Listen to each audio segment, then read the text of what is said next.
नमस्कार, छत्तीसगढ़ आज का मुद्दा देख रहे हैं आप। मैं हूं आपके साथ साक्षी गुप्ता और आज का हमारा मुद्दा है सियासत के दामाद नक्सलवाद पर फसाद। जी हां, छत्तीसगढ़ में नक्सलवाद पर राजनीति बयानबाजी अब बिना थके जारी रहती है।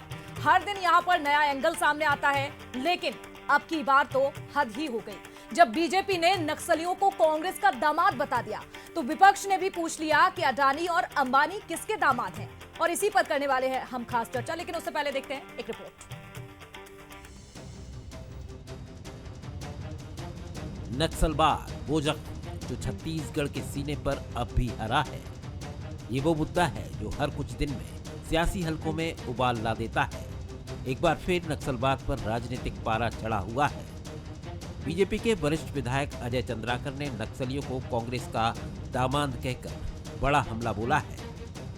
बस्तर में 80 के दशक में नक्सली आए, कांग्रेस की एक छत्र सत्ता होती थी। जहां जहां विकास नहीं हुआ, जहां शोषण हुआ, वही नक्सली आए देश के नक्शे में देखो। और नक्सलियों को बस्तर सौंप के कांग्रेस दायित्व मुक्त हो गई विकास के लिए, शोषण के लिए। और दायित्व मुक्त हो गई तो उनका स्वागत माना जाएगा। आप हमारा काम कर रहे हैं तो स्वागत किसका होता है? छत्तीसगढ़ की परंपरा में दामाद का। नक्सलियों की रिश्तेदारी को लेकर बयानबाजी शुरू हुई तो कांग्रेस भी कहां पीछे रहने वाली थी। प्रदेश कांग्रेस अध्यक्ष दीपक बैज और पूर्व मंत्री अमरजीत भगत ने चंद्राकर के बयान को बीजेपी की बौखलाहट बताया। साथ ही पलटवार करते हुए बीजेपी से उनके नजदीकी रिश्तों पर ही सवाल उठा दिए। औद्योगिकरण के नाम पर जिस प्रकार से जंगल को उजाड़ा जा रहा है और अदानी अंबानी का स्वागत इस सरकार में दामादों जैसा किया जा रहा है। मैं अजय चंद्राकर जी से पूछना चाहता हूं कि अदानी और अंबानी किसके दामाद हैं? कांग्रेस नक्सलियों को भाई तो नहीं कहा है। गृह मंत्री अमित शाह जी नक्सलियों को भाई बोल के जा रहे हैं, वो पहले तय कर ले, ये उनके भाई हैं या उनके दामाद हैं। कांग्रेस पार्टी नक्सल घटना में सबसे ज्यादा, देश में सबसे ज्यादा क्षति कांग्रेस पार्टी को हुआ है। अजय चंद्राकर जी को इसका एहसास होना चाहिए। छत्तीसगढ़ की राजनीति में नक्सलवाद लंबे वक्त से चुनावी मुद्दा रहा है, लेकिन अब जब 1.5 साल में डबल इंजन सरकार नक्सलवाद को खत्म करने का दावा कर रही है, तब बयानवीर नेता नक्सलियों के रिश्ते तलाशने में लगे हैं। कौन किसका दामाद है, कौन किसका भाई, ये तो नेता ही बेहतर जाने। गौरव शुक्ला, बंसल न्यूज, रायपुर।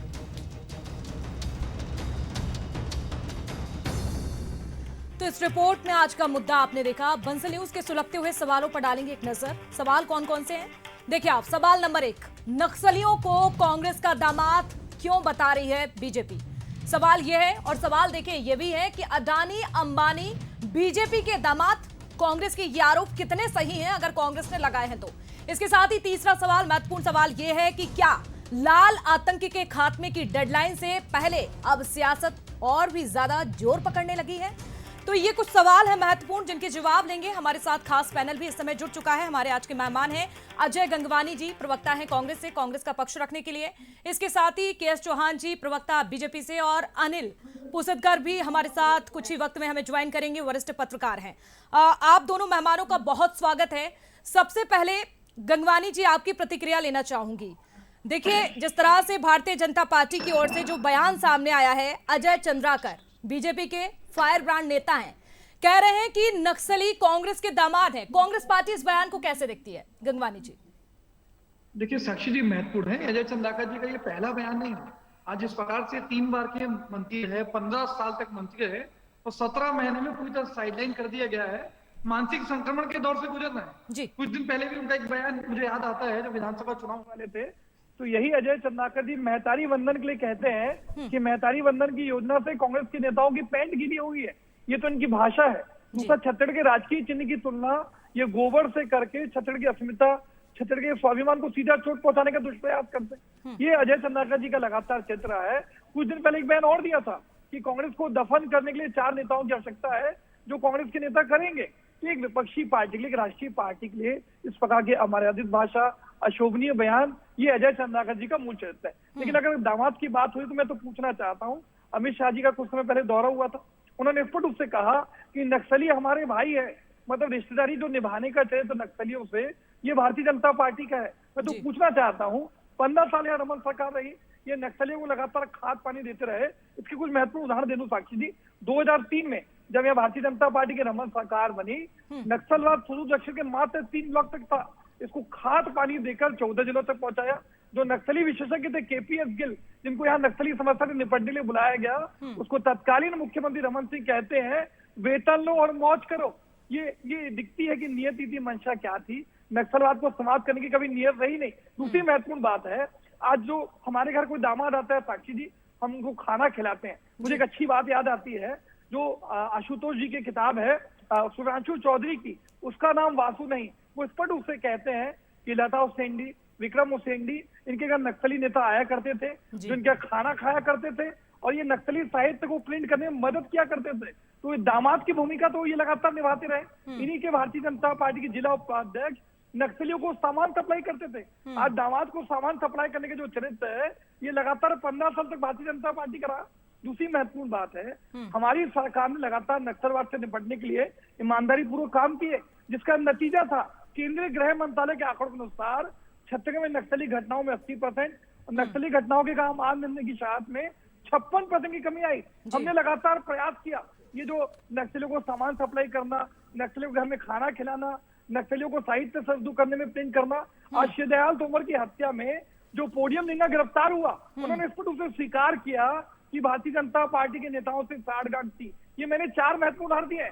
भानु प्रताप को एक ठेकेदार धर्मेंद्र चोपड़ा, जो कई सालों तक नक्सलियों को सामान सप्लाई करता था, ये इन्हीं के भारतीय जनता पार्टी के सांसद सुहन कोटाई की गाड़ी से गिरफ्तार होता है। बिल्कुल, ये बड़े उदाहरण आपने दिए हैं गंगवानी जी, और इसका जवाब हम लेंगे चौहान जी से।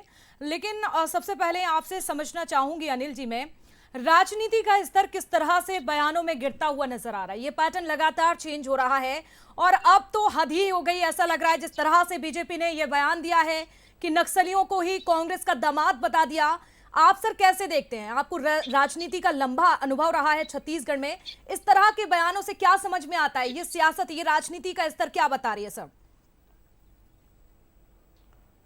नहीं, देखिए, सियासत जो है इस समय अपने निम्नतर, मैं समझता हूँ कि इससे ज़्यादा और क्या नीचे जाएंगे कि आप अगर जो नक्सली है, जो हमारे प्रदेश के विकास के बाधक हैं, जो हमारे बस्तर के निरीह लोगों को, जिनके हाथ उनके खून से रंगे हुए हैं, उनको अगर कोई किसी पार्टी का दामाद बताता है तो मैं नहीं समझता कि इससे ज़्यादा और नीचे जाया जा सकता है। लेकिन ये बयान एक छोटे मोटे नए नेता या जुगुश में आकर किसी कार्यकर्ता का बयान होता तो समझ में आता है। अजय चंद्राकर सीजन्ड है, 3 बार मंत्री रहे हैं, 2 बार मंत्री रहे हैं और विधायक हैं, उनको लंबा अनुभव है और बड़े ताकतवर नेता है। वो अगर ऐसा कहते हैं तो बहुत दुखद है। लेकिन उनका जो जवाब है, तो उसको अगर उसका काट भी देखा जाए तो हर बात में अडानी अंबानी ये मतलब कांग्रेस के पास भी ऐसा लगता है कि बात का जवाब देने के लिए सही जवाब है नहीं, तो फिर वो सवाल का जवाब सवाल तो हो नहीं सकता। तो फिर वो आप हर बात पे अडानी अंबानी पे आ जाते हैं। तो आज़ादी के बाद तो 2 ही नाम आते थे, टाटा बिरला। तो क्या उस जमाने में जो आज़ादी के 5 दशक 6 दशक तक जो टाटा बिरला का साम्राज्य रहा, तो उनको क्या कहा जाए फिर?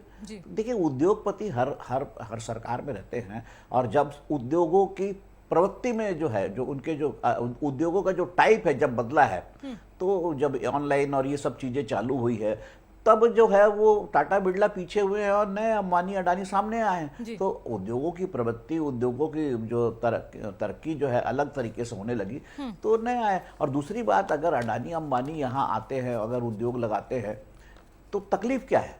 क्या इसके पहले टाटा आया, टाटा जो नगरनार में प्लांट लगाने आए थे, टाटा को आपने वापस भेज दिया। आपने उद्योगपतियों की जो जमीन, वो उद्योग को दी जमीन वापस लेकर आदिवासियों को दे दी और वहाँ पर डेवलपमेंट रुक गया। अगर वहाँ प्लांट लगता, नौकरी लगती लोगों को, या रोजगार मिलता, या वहाँ आसपास और जो डेवलपमेंट होता, तो वो तो गया। लेकिन सवाल फिर वही आता है कि दामाद कौन किसका है?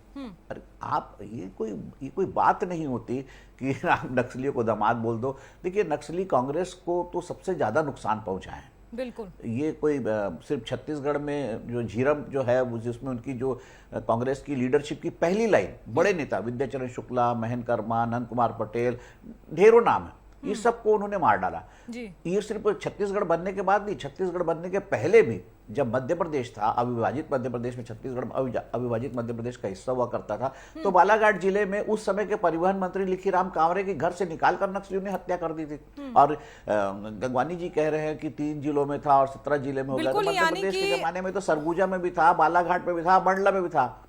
बिल्कुल अनिल जी, और ये कहीं ना कहीं बहुत बड़ी बात है जिस तरह से आपने अभी उदाहरण दिया है, और इस पर मंथन करना भी चाहिए कि जिस तरह से बयान दिए जा रहे हैं कहीं ना कहीं कांग्रेस को तो नुकसान ही हुआ है, जिस तरह से आपने भी अभी जिक्र किया। के.एस. चौहान जी भी, उनसे भी हम जवाब लेंगे, लेकिन अनिल जी आपकी एक प्रतिक्रिया लेना चाहूंगी। अनिल जी लौटेंगे आपके पास, लेकिन गंगवानी जी किस तरह से देखा जाए जी, आपके पास भी ऐसा लगता है, कांग्रेस के पास भी, जैसे जब उनसे सवाल पूछे जाते हैं, आरोप लगाए जाते हैं, तो बात केवल यहीं तक आ जाती है, अडानी अंबानी, इसके अलावा ऐसा लगता है कांग्रेस के पास भी कुछ भी नहीं है बोलने के लिए? साक्षी जी देखिए, वरिष्ठ पत्रकार अनिल, उनका मैं सम्मान करता हूँ, अनिल पुसरकर जी का, जी। लेकिन कोई आरोप लगाने के पीछे के तथ्य हैं और सत्य हैं।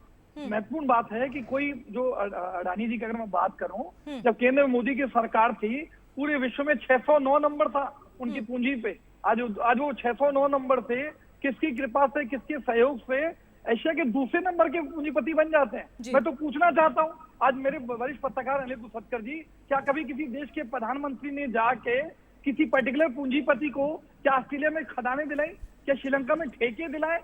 तो ये दिखता है क्या स्टेट बैंक ने कभी किसी के दबाव में? अजय जी, आप हिंडाल्को का इतिहास पढ़िए। हिंडाल्को का बिड़ला जी को बुलाकर, बिड़ला को बुलाकर दी गई थी एल्यूमिनियम की। मैंने डिस्टर्ब नहीं किया। चलिए ठीक है, अभी गंगवानी जी आपने बहुत अच्छे से अपनी बात रखी थी, उदाहरण भी बहुत अच्छा दिया था। अनिल जी को अभी हम सुन रहे थे। चौहान जी आपका बहुत स्वागत है। और जिस तरह से अभी जो हम देख रहे हैं, आरोप लगाए जा रहे हैं, उसका जवाब तो हम आपसे लेंगे, लेकिन सवाल यह है कि अजय चंद्राकर एक सीनियर लीडर है आपके पार्टी के, इतना ज्यादा उन्हें अनुभव है और फायरब्रांड नेता कहा जाता है भारतीय जनता पार्टी का, लेकिन उनकी ओर से इस तरह का बयान देना कि नक्सली जो है वो कांग्रेस के दामाद है, क्या आप इस बयान से सहमत हैं?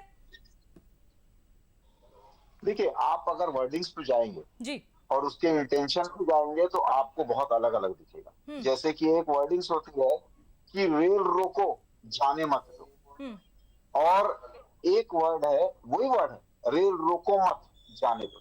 वर्ड वही है, लेकिन दोनों इंटेंशन अलग अलग हो जाते हैं। और आप अगर अजय चंद्राकर जी का पूरा आप सेंटेंस देखेंगे, पूरा वक्तव्य देखेंगे, तो उनका इंटेंशन यही होता है कि अगर किसी को, अगर नक्सलवाद को बढ़ावा दिया गया है, उसका समर्थन किया गया है, उसको वेलकम किया गया है, तो कांग्रेसी ही थे। लेकिन चौहान जी सवाल ये है कि कांग्रेस को भी तो नुकसान पहुंचा है ना। झीरम घाटी हम सबके सामने एक बड़ा उदाहरण है।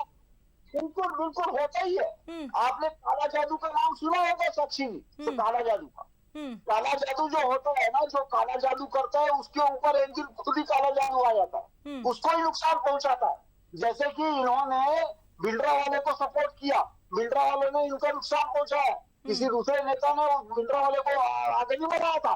और हम सब जानते हैं कि संजय गांधी ने आगे बढ़ाया था, कांग्रेस पार्टी ने आगे बढ़ाया था अकालियों का जवाब देने के लिए। भिंडरा वाले को आगे किया, भिंडरा वाला जो वहाँ पर जो नक्सलवाद और जो उग्रवाद वहाँ पर बढ़ावा हुआ, उग्रवाद इनके ऊपर है। उसके बाद नित्य को किसने बढ़ावा दिया था? वो कांग्रेस ने बढ़ावा दिया था, जो कि उनके ऊपर आया। तो ऐसा होता ही है, नक्सलवाद को आपने बढ़ावा दिया जो आपके ऊपर आया, जो ऐसा होता ही है।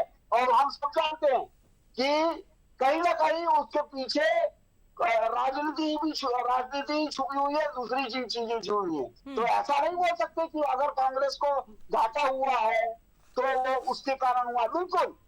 लेकिन मैं ये बोलना चाहता हूँ, अडानी अंबानी की बात ले लीजिए। अडानी अंबानी को 2008 में किसने इंट्रोड्यूस कराया? बहुत सारे बड़े बड़े प्रोजेक्ट और बहुत बड़े बड़े अलॉटमेंट किसने दिए? 2013 में जब आपकी लोग की सरकार थी तो 6 प्लॉट के अलॉटमेंट दिए थे, जिसको सुप्रीम कोर्ट ने रद्द कर दिया था। मेरे को एक प्रकरण बता दीजिए, एक प्रकरण जिसको सुप्रीम कोर्ट ने रद्द किया है और भारतीय जनता पार्टी ने अलॉट किया हो किसी भी अडानी अंबानी को छोड़ दीजिए, दूसरे भी को। तो ये इनका चार चरित्र और चेहरा है। और उसके बाद मैं पूछना चाहता हूँ कि महाराष्ट्र में और गुजरात में, महाराष्ट्र में और राजस्थान में, और उसके बाद यहाँ पर भी जो जंगल की कटाई के लिए चौहान जी गंभीर आरोप लगा रहे हैं आप, वो ठीक है, उनका हम जवाब भी लेंगे, लेकिन सवाल मेरा आपसे ये है कि नक्सली कांग्रेस के कैसे दामाद हैं, इसका आप जवाब दीजिएगा। कैसे दामाद हैं और क्या उनका इंटेंशन था? जी, ये बहुत अच्छा सवाल है। ये बात नहीं, इंटेंशन एक ही था कि उनको वेलकम किया गया। कोई वेलकम करता, और वेलकम कैसे किया गया, ये इन्हीं के दशक में फले फूले। नहीं तो यहाँ की सरकार थी, ये मार के गिरा सकते थे, उस समय दबा दिया जा सकता था। क्यों हुआ ऐसा? क्यों? उस समय कर्नाटक में इनकी सरकार थी। साक्षी जी, मैं जवाब दे देता हूं। चलिए ठीक है, गंगवानी जी से हम जवाब लेंगे, लेकिन सवाल ये भी है, कांग्रेस ये भी कह रही है चौहान जी कि जब देश के गृह मंत्री छत्तीसगढ़ में आते हैं, सुन लीजिए आप चौहान जी, जब देश के गृह मंत्री छत्तीसगढ़ में आते हैं तो वो भाई कहकर चले जाते हैं नक्सलियों को, ये कांग्रेस की ओर से कहा जा रहा है। इस पर जवाब आपसे लेंगे। फिलहाल गंगवानी जी आपकी बारी, आप बताइए। देखिए, महत्वपूर्ण बात है कि 15 साल तक भारतीय जनता पार्टी नक्सलवाद से निपटने के लिए कोई ईमानदारी पूर्वक प्रयास नहीं करती। इन्हीं के नेता नक्सलियों को सामान सप्लाई करते हैं। आज जो नक्सली गिरफ्तार होते हैं वो भारतीय जनता पार्टी के नेताओं से साठगांठ और चुनावी मदद की बात करते हैं। इन्हीं के मंत्री के घर में नक्सली खाना खाते हैं। इन्हीं के मंत्री नक्सली साहित्य को आज जो है प्रिंट करने में मदद करते हैं। विधानसभा में एक प्रश्न उठा था साक्षी जी कि भारतीय जनता पार्टी के वरिष्ठ नेता नक्सली नेताओं को चंदा देते थे।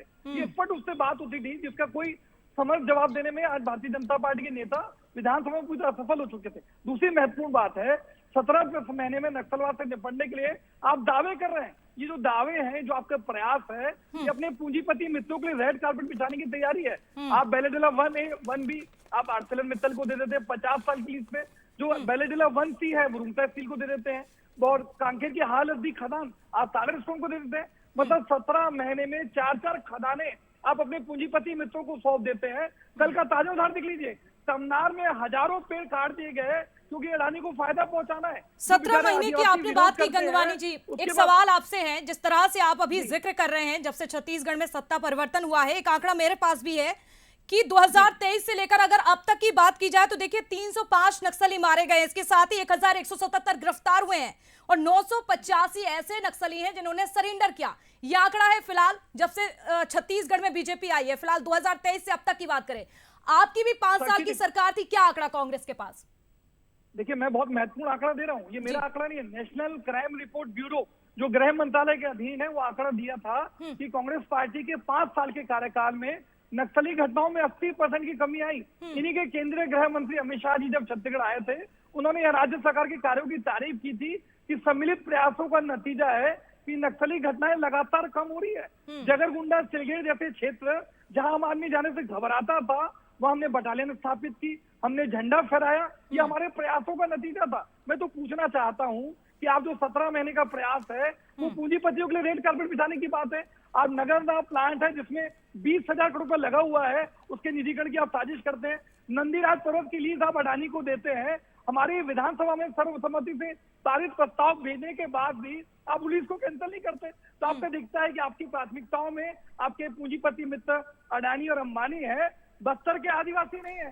दूसरी महत्वपूर्ण बात है, 2006 के वनाधिकार अधिनियम में संशोधन करके आदिवासी की जल जंगल जमीन को अपने पूंजीपति मित्रों को सौंपने की साजिश और षड्यंत्र कर रहे हैं। पिछले 17 महीने में लगातार। चलिए ठीक है, आपने जो गंभीर आरोप लगाए हैं, जो सवाल पूछे हैं गंगवानी जी, हित नहीं है, अपने पूंजीपति मित्रों को राजनीतिक फायदा पहुंचाने का प्रयास है। चलिए ठीक है, इसका जवाब हम चौहान जी से लेंगे, लेकिन अनिल जी सबसे पहले आपसे समझना चाहूंगी, छत्तीसगढ़ में आदिवासी मर रहे हैं, हमारे जवान, हमारे सुरक्षा बल के जो जवान हैं वो शहीद हो रहे हैं, लेकिन देखिए छत्तीसगढ़ की राजनीति में नेता केवल रिश्तेदारी ढूंढ रहे हैं। ये किस तरह की सियासत सर? ये बहुत दुर्भाग्यजनक है। इस तरह के बयान तो मैं नहीं समझता कि कभी भी कोई आम आदमी भी के गले में उतरता होगा। कोई किसी का दामाद नहीं हो सकता, कोई किसी का बयान नहीं हो सकता, अपराधी कभी किसी का रिश्तेदार नहीं हो सकता। और अमित शाह के बयान की जो बात कर रहे हैं भाई है, तो क्या कांग्रेस ने नहीं कहा क्या कि नक्सली हमारे ही परिवार के बिछड़े हुए साथी हैं, वो उनको हम मुख्य धारा में लौटने की अपील करते हैं? तो ये अपील करने के लिए कहना अलग होता है और ये दामाद कहना, और फिर अंबानी अडानी, अच्छा अंबानी अडानी को बार बार एक उदाहरण दिया जाता है कि यहाँ पर पेड़ कट रहे हैं, हसदो वांगो जंगल कट रहा है। अरे तो वो खदान तो जो है, वो कोल ब्लॉक तो राजस्थान सरकार को मिला था जब अशोक गहलोत की सरकार थी। अशोक गहलोत ने जो है क्यों दिया फिर उनको खोदने के लिए अडानी को? तो आप देखिए कि आपके पास इक्विपमेंट होना चाहिए, आपके पास वैसा इंफ्रास्ट्रक्चर होना चाहिए। माइनिंग कोई छोटा काम तो है नहीं, आप दे दीजिए छत्तीसगढ़ के किसी आदमी को माइनिंग का काम, वो कर सकता है कि जंगल में। बहुत सारी चीजें होती है। और दूसरी बात यह है कि इंडस्ट्रियल ग्रोथ किसी एक सरकार में किसी पर्टिकुलर एक आदमी की अगर होती है तो उसके लिए वो अगर वो सरकार दोषी है तो फिर आजादी के बाद फिर टाटा और बिरला की ग्रोथ होती रही तो उसके लिए फिर कौन दोषी माना जाएगा? ये सब जो है, इसका जवाब के बदले में, आरोप के बदले में आरोप लगाना कोई जायज बात नहीं है। मूल जो सवाल ये है कि जो नक्सलियों को दामाद कहना अजय चंद्राकर का, वो कहीं से भी जो है स्वीकार्य नहीं है। उसी तरह अडानी अंबानी को बार बार कहना दामाद, अरे आपके पास बहुत सारे मामले हैं, आप बताइए। भरतमाला प्रोजेक्ट में जो घोटाला हुआ है उसमें जो है आज तक जो सरकारी अफसर गिरफ्तार नहीं हो पाए हैं, उनके खिलाफ वारंट लिया गया कोर्ट से। उसमें एक जो रिटायर होने वाला है अगले महीने, उसको आप सरकार प्रमोशन दे रही है, आप उस पर बात नहीं कर रहे। आप ही के मुख्यमंत्री, पूर्व मुख्यमंत्री, कांग्रेस के पूर्व मुख्यमंत्री भूपेश बघेल अगर ये आरोप लगाते हैं, उन पर बात ही नहीं होती है। सबसे बड़ा सवाल यही, और ये बहुत ही चिंताजनक भी है। चौहान जी देखिए, इस तरह की भाषा, इस तरह के बयान तो स्वीकार्य नहीं है। देखिए मैडम, सबसे मेन बात मैंने पहले बोल दी है कि आपको, साक्षी जी, आपको इंटेंशन देखना पड़ेगा, और ये इंटेंशन हवा में नहीं है। तो यही तो समझना है जनता को। आप बताइए ना, कैसे समझे हम लोग, जनता कैसे समझे? वही तो बोल रहा हूँ मैं, वेलकम किया गया है। जो नक्सली बीमार पड़ जाता है, उनकी ये दूसरे राज्यों में दवा दारू कराने जाते हैं, उनका इलाज कराने जाते हैं, और इनके पदाधिकारी पकड़े जाते हैं। और कई मामलों में ये बेसिक पर की बात कर रहे हैं। सुन लेते हैं चौहान जी को, सुन लेते हैं, अभी आएंगे गंगवानी जी। Target killing Bharatiya Janata party के कार्यकर्ताओं का होता है, पदाधिकारियों का होता है ये। और कहीं ना कहीं ये पूरा सॉफ्ट कॉर्नर कहाँ पर दिखाई देता है? तो सॉफ्ट कॉर्नर नक्सलियों के खिलाफ किसका दिखाई देता है? तो कांग्रेस का दिखाई देता है। हमने जो काम किया है, 400 से ऊपर नक्सली मारे 17 महीनों में, इन्होंने 5 साल में नहीं मारे। 1250 नक्सली सरेंडर हुए 5 साल में, नहीं कर पाए। 1350 नक्सली गिरफ्तार हुए, ये 5 साल में नहीं कर पाए। 100 से ऊपर मुठभेड़ हो चुकी है 17 महीनों में, ये 5 साल में नहीं कर पाए। ऐसा क्या हो गया? और हमने जो डेडलाइन दी है 2026 की मार्च की, तो ये आज तक कोई डेडलाइन दे पाएगा? जी नहीं। इन्होंने सिर्फ और सिर्फ नक्सलवाद को बढ़ावा का काम, नक्सलवाद को बढ़ावा दिया है। गंगवानी जी, जवाब मिल गया होगा कि कैसे हैं ये नक्सली कांग्रेस के दामाद, क्योंकि जब इन पर एक्शन लिया जाता है और जब ये घायल हो जाते हैं नक्सली, तो कांग्रेस आती है दवा कराने के लिए, उन्हें ले जाती है। साक्षी जी, मेरे मित्र चैनल पे बैठ के झूठ बोलना इनका चरित्र है। ये प्रधानमंत्री से लेके भाजपा के प्रवक्ता, आपके पदाधिकारी नहीं पकड़ा गए। चौहान जी शांत हो जाइए, मेरा निवेदन है, मैंने शांति। साक्षी जी, आपकी जिम्मेदारी है, ये शांत करा लीजिए पहले। चलिए ठीक है चौहान जी, अब सुन लेते हैं ना, गंभीर आरोप लगाए हैं, जवाब भी ले लेते हैं। मैं तो बात में कह रहा हूँ, अगर आप नक्सलवाद के विरोधी होते, आप ही के पूर्व मंत्री के भाई पेखन गांगड़ा और आपके जिला उपाध्यक्ष लव कुमार रायडू नक्सलियों के नाम पे 96 लाख की टेरर फंडिंग करते हैं, तो नक्सली का दामाद कौन है? खाना कौन खिला रहा है?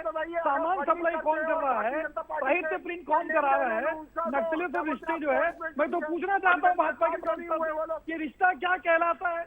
क्यों नक्सलियों को मदद करते हैं? क्यों सामान सप्लाई करते हैं? क्यों खाना खिलाते हैं? क्यों उनके साहित्य को प्रिंट करने में मदद करते हैं? क्यों नक्सलियों के नाम पे आज जो टेरर फंडिंग करते हैं? क्यों चुनाव में नक्सलियों का सहयोग लिया जाता है? ये सारे उदाहरण बताते हैं कि इनकी रिश्तेदारी जो है, रिश्ता बहुत पुराना है, जो पिछले 15 सालों तक निभा रहे हैं। बिल्कुल, और दोनों ही पार्टियों को सुनने के बाद, दोनों ही प्रवक्ताओं को सुनने के बाद ऐसा समझ में आता है कि ये रिश्ता क्या कहलाता है। ये ना तो स्पष्ट जवाब भारतीय जनता पार्टी के पास है और ना ही कांग्रेस के पास है। केवल आरोप और प्रत्यारोप का दौर देख रहे हैं, लेकिन छत्तीसगढ़ की जनता ऐसे में कहीं ना कहीं पिसती हुई नजर आ रही है। बहुत शुक्रिया आप सभी का चर्चा में शामिल होने के लिए। गंगवानी जी आपका, चौहान जी आपका, अनिल जी आपका भी। तो देखिए छत्तीसगढ़ में किस तरह से भाषा का स्तर, बयानों का स्तर लगातार गिरता जा रहा है, और इसी पर आज हमने खास चर्चा की है। कुछ मेहमान हमारे साथ जुड़े थे, जिनसे हमने कुछ जवाब भी लिए। इसी के साथ आज का मुद्दा में फिलहाल इतना ही। खबरों के लिए आप देखते रहिए बंसल न्यूज। नमस्कार।